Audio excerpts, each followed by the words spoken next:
to Progress in San Diego, Ordinary People Doing Extraordinary Things. I'm your host, Walter Davis. And again, we have with us David Schmidt of Fair Trade La Mesa. We're attempting to get La Mesa designated as a fair trade town. And so this is a part 2 show. We already did a show earlier on this, and there was just so much information. I wanted David to come back again. So, David, thank you very much for coming back. Thank you, Walter. So I want to turn this over to you and just continue our conversation. Maybe you might want to bring the audience up to speed, you know, because some people may not have seen the first show. Well, the Fair Trade La Mesa is a group that we are working on getting La Mesa declared a fair trade town. And what that means is that La Mesa has a certain number of shops in it. When it becomes declared a fair trade town, it will have a certain number of shops in it which offer certain fair trade products that are certified fair trade. But before we talk about fair trade, we have to talk about what is fair trade and why is some sort of alternative trade needed. What does fair trade mean, and what is it an alternative to? And so on the last show, we talked a little bit about that, and I'd love to talk more about that today as well. Sure. You know, we look at the conditions of trade in so many things, and we see that they are highly unfair, especially products that come from nations that are mostly in the developing world. Some of those products are sugar, coffee, tea, bananas, cocoa, which chocolate is made from, obviously. And what we see with a lot of these products is highly unfair and often just deplorable, disgusting conditions that are going on in the trade of these products. Sometimes these conditions even reach the level of virtual and literal slavery. That is definitely the case in the cocoa trade. There's a great documentary that's been made about the cocoa trade. It's called The Dark Side of Chocolate. I urge everybody to go take a look at it. The dark side of chocolate goes into the very dark side of the cocoa trade and of the cocoa that the major chocolate corporations are buying to make their chocolate from. And in that documentary, they take you step by step through the very first steps of what that chocolate is made from. So you go out into the cocoa plantations and you see where that cocoa is coming from and who's harvesting that cocoa in those plantations. And in this documentary, the documentary makers, they actually went out into some of these villages that children were being recruited from under false premises, and these children ended up in conditions of literal slavery on these plantations in West Africa. And these children were literally slaving away on these plantations, harvesting the cocoa. And it would be one thing if this was one isolated fluke incident, but it's not. This is not the exception. This is the norm in the cocoa trade. And it's one of these situations where there's so many middlemen and so many intermediaries in the cocoa trade that everybody washes their hands of it. Everybody just passes the buck. Everybody says, oh, I didn't know this was going on. It's not my fault. This is not under my jurisdiction. But the people who made this documentary, they filmed the whole thing. They interviewed everybody involved. They took this documentary, and at the very end of the documentary, you see it. They took it down to the headquarters of one of the chocolate corporations. I believe it was Nestle. And they took them down, and they set up this documentary, and they set up a giant screen outside of these headquarters, and they played this documentary, and they said, all right, any of you bigwigs at Nestle who pretend not to know this is going on, here it is in black and white, crystal clear. And to this day, there's just this massive denial about it. And I wish I could just say that this was the case for the cocoa trade. I wish I could say it was just the case of the chocolate trade. And if that was all it was, I would just say, okay, well, forget about it. Don't eat chocolate. This might be a hard thing to do for some people out there. There's a lot of chocolate lovers out there. But if chocolate was just that bad, I would say, okay, just don't eat chocolate. Forget about it. But it goes far beyond chocolate. It goes to a lot of products. It goes beyond chocolate. It goes beyond coffee, tea, bananas. And it goes into the bigger picture of the fact that in so many more macro-level ways, trade is done under highly unfair terms in our world. And there are treaties in place, there are laws in place, and there are organizations in place, like the World Trade Organization and the International Monetary Fund. These organizations are in place to keep the poor world poor, or keep it getting poorer, and keep the wealthy world getting richer. The rich get richer and the poor get poorer, not because of any endemic problem with the poor, not because of the fault of the poor, but because of these structures that are in place that keep these injustices in place and keep the playing field fundamentally unfair and unlevel. And I think fairness is a basic human concept that we all believe in. You know, from the very first days of a human being's life, when that human being gets into kindergarten, is able to reason, is able to interact and think things through, one of the first phrases that a kid says after that kid learns yes and no and mommy and daddy is, "That's not fair." It's one of the first things kids start to figure out. That's not fair. Kids have a very acute sense of what is fair and unfair, what is just and unjust. If children in a classroom notice that the teacher is giving preferential treatment to somebody in that classroom, the children will say they notice that that is not fair. And I think this is a basic human trait. We human beings want things to be fair. If you work hard, you should be rewarded. If you don't, you don't. And I think most people just feel that way. And I grew up feeling that way. I grew up believing in fairness. But I also grew up with, I think, a lot of myths about the ideas of fairness and hard work.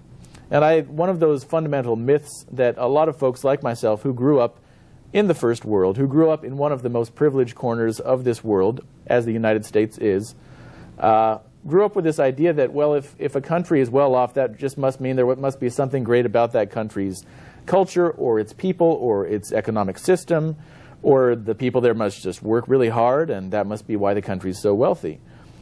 Now, the flip side of that is this insinuation that if a country is not well off, there must be something wrong with that country, either something culturally wrong or something about the people or something about the economic system or the government of that country. And it's this sort of idea of saying that the wealthy countries have earned it, and the countries that are not well off, well, they must have done something to not be so well off. So within that myth, you see people looking at these ideas of inequality and equality, and either people decide that inequality is okay, and they say, well, if countries are not well off, they must have done something to deserve it. That's a very cold-hearted way of looking at it. But often, a lot of times, people who want to change that look at it in terms of charity and in terms of saying, well, they must have done something wrong or whatever. Things happen, stuff happens, inequality happens. It's not anybody's fault. It's not my fault. So let's help them out. Let's give them something. Or let's have mercy on them. You see all these commercials late at night with somebody walking through some poor village holding a little child and saying, you can sponsor this child. For $12 and we'll send you a picture. And we'll send you a picture of the child and everything. And I think it's great to sponsor a child. I actually sponsor a child through one of those programs myself.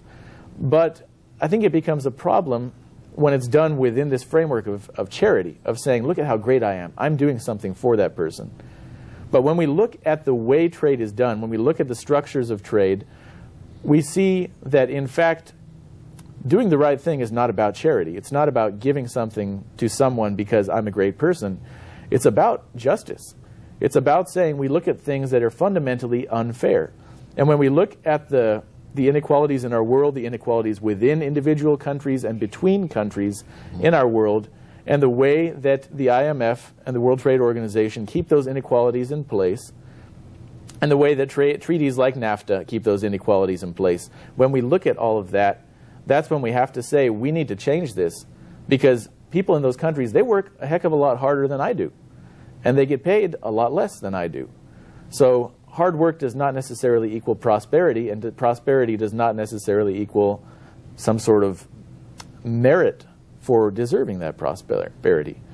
And so, you know, I'm talking about these things in very general terms, but when you get out into the nitty-gritty of places affected by this, you see just the human cost of certain structures that keep inequality in place.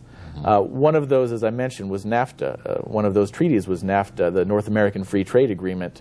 When NAFTA was signed, it increased inequality between the United States and Mexico incredibly. It increased the difference between the average wages in the United States and Mexico.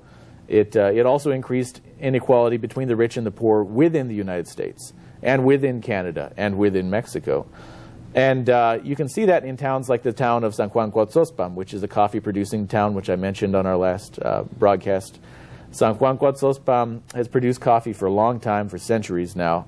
And they've had this very precarious balance where people were able to make enough producing coffee until NAFTA hit the picture. When NAFTA was signed, NAFTA was an unequal treaty in the sense that Mexico was forced to take away protections, to take away structures, and take away subsidies for its own farmers, but the United States kept on subsidizing our own farmers, not the small farmers, the massive corporate farms. And so the United States said, we're going to keep all these protections in place for our boys. We're going to keep all these subsidies in place for our guys, but Mexico, you need to take away your subsidies. The U.S. imposed conditions on Mexico through NAFTA that we would never accept for our own country, these conditions of austerity. And what that did to the Mexican farmer was make farming a gamble. It made it impossible to make a living farming. And so you have an estimated 2 to 3 million people driven out of the countryside, driven off their farms as a direct result of NAFTA. And then those farms being taken over by large international corporations, mainly American corporations. Absolutely, in many cases. And so then those people, the end game of that is immigration, of course. Earlier this morning I was listening to NPR and I heard them interviewing this young man. He was born in the Philippines, came to the U.S. at a young age, and they were interviewing him and they were talking about his case right now because he is undocumented in the United States. And on this program he was interviewed, he was talking about his life story, and after that they had on a guest showing the other side of the issue. This guest was for a group called the Center for Immigration Studies. That group is in favor of very restrictive policies on immigration. They're against immigration. But what was interesting was the terms that both of those sides couched their arguments in. The anti-immigration side, and they're against immigration, legal and undocumented. They're just against immigration, period. And the reasons that they gave were that they believe that immigration is bad for the United States, and they believe the U.S. doesn't need immigrants. Folks on the other side, who are the folks that I tend to agree with, who are on the side of defending the immigrant, oftentimes they couch their arguments in terms of saying, oh, immigrants are good for the United States, immigrants benefit the United States. But what's interesting is that both sides are looking at how this affects the U.S. and is this good for the U.S. or is this bad for the U.S., as if the United States were just this microcosm that's absolutely closed off from the rest of the world. Nobody's talking about the millions of men, women, and children who are subsidizing our U.S. consumer culture, who live in other countries and never will leave those countries. Nobody's talking about those folks.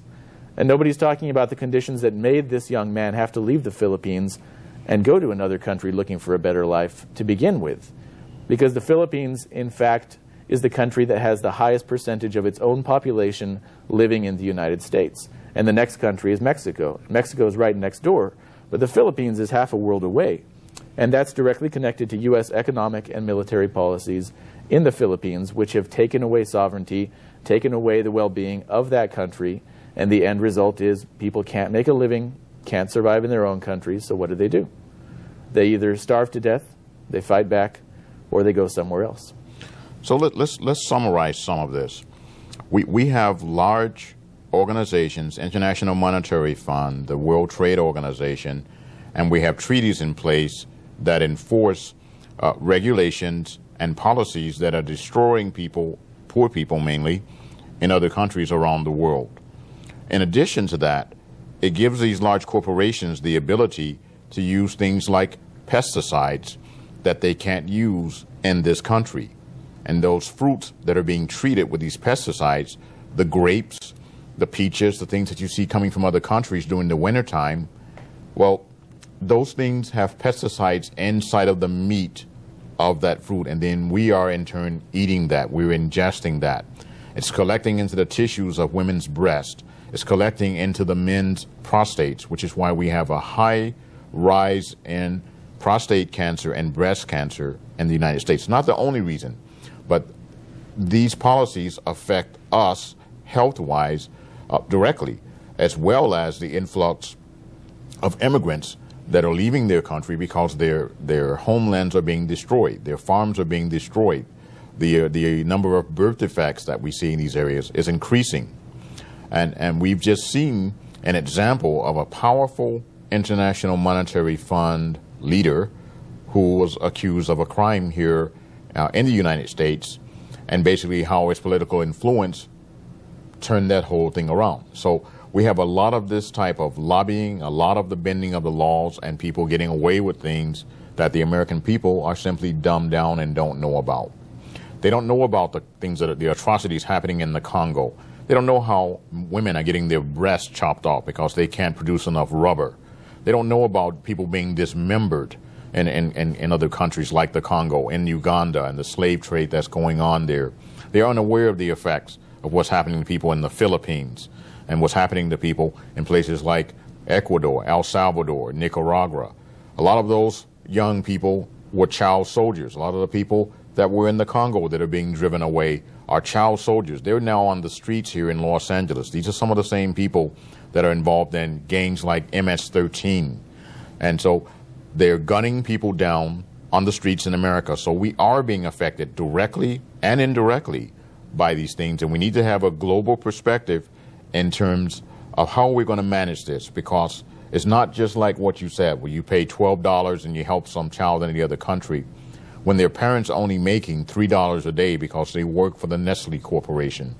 And then people in the Nestle the executives in the Nestle Corporation are making $50 million, where the father of these families is lucky to make $5 per day or $500 in 1 year. That's ridiculous. So what you're saying is intrinsic. What you're saying is it's very important in terms of the American people becoming educated and involved. And Fair Trade La Mesa is just but a small sliver of this, is it not? Absolutely. The fair trade movement is not just in the United States. It actually started in Europe. It was kind of late reaching the United States, and we're still sort of the Johnny-come-latelys in the fair trade movement. It's a worldwide movement. It's a movement of people in countries in the developed world and the developing world connecting with each other, coming together, and looking for an alternative way to do trade. And it's very much a movement that is in motion, it's in flux, it's in development, and it is still developing and still trying to seek alternative ways to do trade. I think sometimes when people who are very much people of conscience become aware of these issues, a lot of times those people they get frozen up when they realize all this stuff. And they think, well, I'm just not going to buy anything. And I think there's this tendency among some folks toward this monastic kind of lifestyle of saying, oh, well, coffee's bad, chocolate's bad, it's all bad, I just won't buy it. And you know, they think we should all just go up and sit on top of a pole like that monk way back in the 7th century. I don't think that's the answer. I think the answer is creating an alternative. I don't think you fight evil by just dropping out. You fight it by creating good. You fight it by creating a real viable alternative. And that's what the fair trade movement's about. It's about creating an alternative kind of trade through the fair trade label, which is about transparency, which is about a just and fair wage. It's about worker-owned businesses rather than plantations and rather than huge corporations dictating things to people. It's about democracy and dialogue on things like prices with buyers and sellers and between the people producing things. It's about gender equality. Organizations that produce fair trade coffee and fair trade cocoa and et cetera are organizations where things are put to a democratic vote between the workers who own an equal share in their own company. And it's about creating an alternative to all this and being a part of that. So far, the world has seen horrible things like this. The world has seen horrible inequalities and horrible forms of exploitation. But that doesn't mean that we need to be depressed and despondent about it. We should let that motivate us to look for an alternative and to work toward creating that alternative. What's the real benefit to the American people to get involved in this? I mean, if the American people are living in this, higher standard, why should they be concerned about helping people in these other countries that are poor and being taken advantage of? That's a great question. I think that's a question for every American consumer to ask herself and himself as well.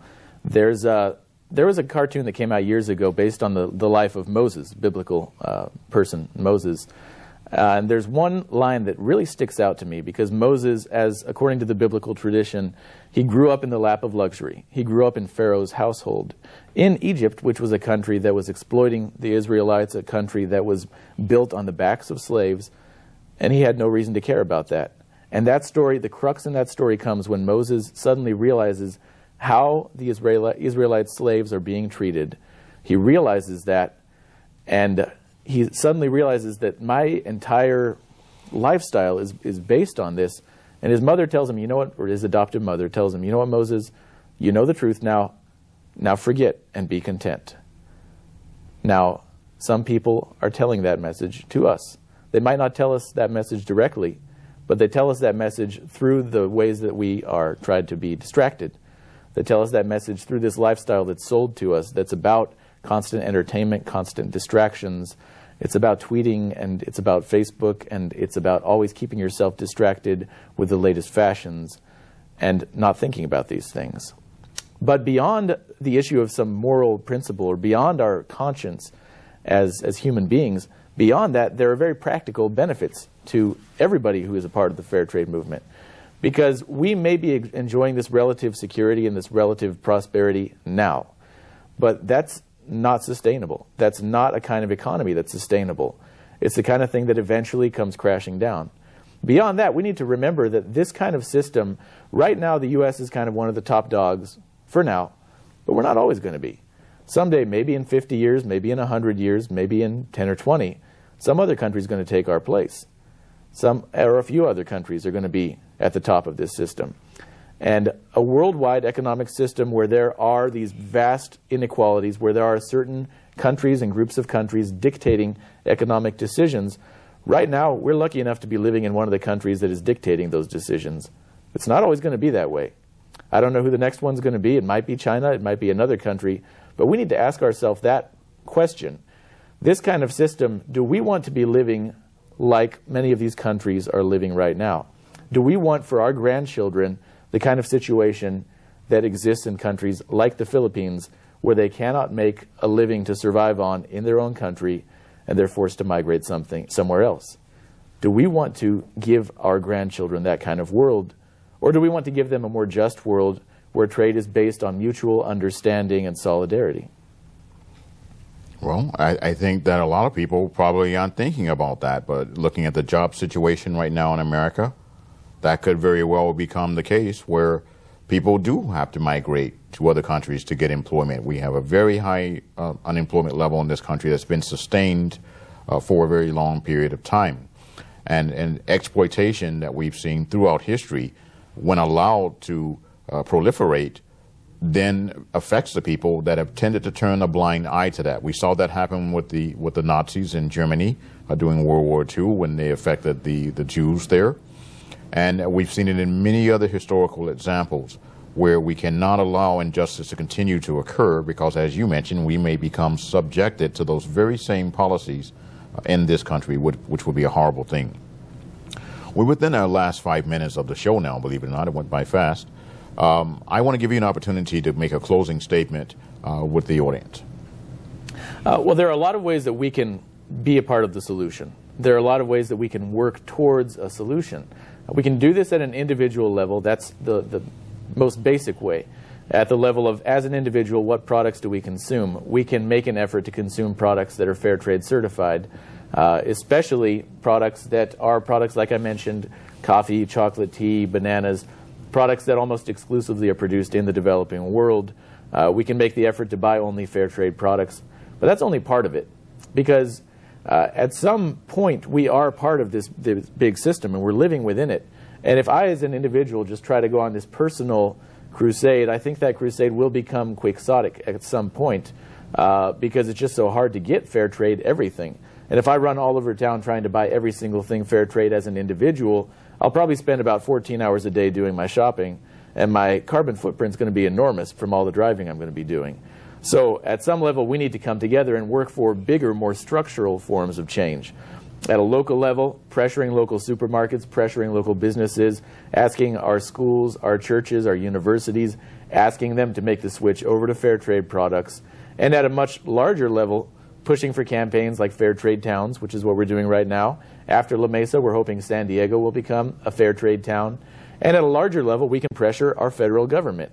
We can ask President Obama to renegotiate NAFTA. There's a petition that's online. It's very easy to find, asking the president and asking the federal government to renegotiate NAFTA under terms which are much more favorable to the poor and to working people, and terms which provide much better protections for working people and for labor rights.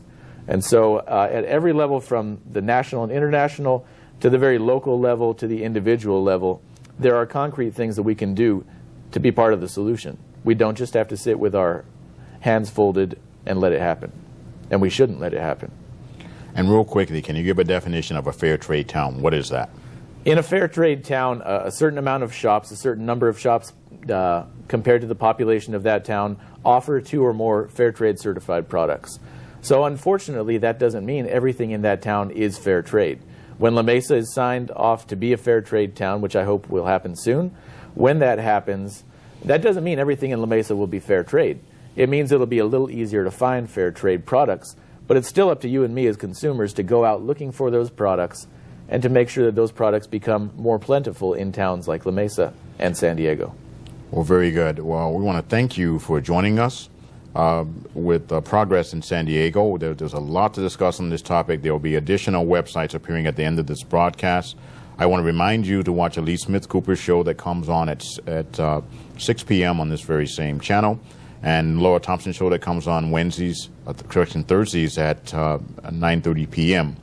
We'll be having additional resources on the internet television version of this broadcast where you can get more information about Fair Trade La Mesa and other organizations like Uhuru and Free the Slaves and Bilateral Safety Corridor Coalition, which have similar missions to combat slavery and the imposition of inhumane regulations on poor people around the world.